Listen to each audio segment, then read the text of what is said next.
ग्राहकांना नवीन वीज जोडणी, स्वागत कक्ष, मंच आणि लोकपाल आदेश याबाबत महावितरण कंपनीनं परिपत्रकं काढली आहेत। ग्राहक हिताची ही परिपत्रकं स्वागतार्ह असली तरी त्याची काटेकोर अंमलबजावणी होणं गरजेचं आहे।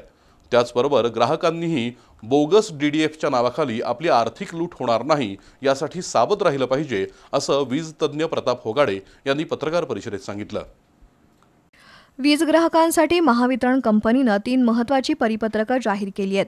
20 डिसेंबरला लागू केलेल्या परिपत्रकात अर्जदार ग्राहकांवर विद्युत खांब, लाईन, मीटर असा कोणताही खर्च न लादता नवीन जोडणी मुदतीत देणं, तक्रारींच्या निराकरणासाठी स्वागत कक्ष उभारणं आणि ग्राहक गाऱ्हाण निवारण मंच, विद्युत लोकपाल यांच्या आदेशांची मुदतीत अंमलबजावणी करणं यांचा समावेश आहे।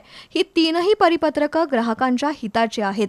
आत्तापर्यंतचा अनुभव पाहता नवीन वीज जोडणी घेणाऱ्या बहुतांश ग्राहकांची बोगस डीडीएफच्या नावाखाली आर्थिक लूट केली जात होती।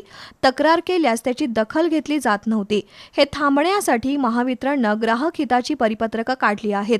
यामुळे नवीन वीज जोडणीसाठी ग्राहकाला फक्त वीज जोडणी आकार, सुरक्षा अनामत आणि अर्ज पडताळणी फी या 3 रकमा भराव्या लागणार आहेत। यामुळे ग्राहकांची आर्थिक लूट थांबणार आहे। त्यासाठी ग्राहकांनीही बोगस डीडीएफच्या नावाखाली आर्थिक लूट होणार नाही यासाठी सावध राहावं, असं होगाडे यांनी सांगितलंय। सर्व पायाभूत सुविधा, पोल, लाईन, मीटर हा सगळा खर्च कंपनी करेल। ग्राहकांना नवीन कनेक्शन म्हणून अर्ज करायचा आणि जे कायदेशीर म्हणजे जोडणी आकार आणि डिपॉझिट या 2च रकमा भरायच्या, बाकी काही भरायचं नाही।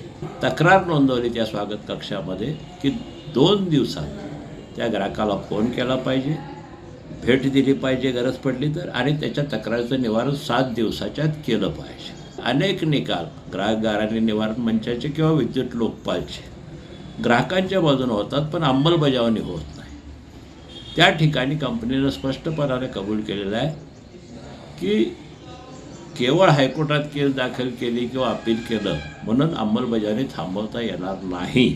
महावितरण मुख्य कार्यालयानं या परिपत्रकांची व्यवहारात अंमलबजावणी करण्यासाठी यंत्रणा उभी करणं आवश्यक आहे, अशी अपेक्षाही त्यांनी व्यक्त केली आहे। यावेळी विजय जगताप, मुकुंद माळी, पद्माकर तेलसिंगे, राजन मुठाणे, जावेद मोमीन, उषा कांबळे उपस्थित होते।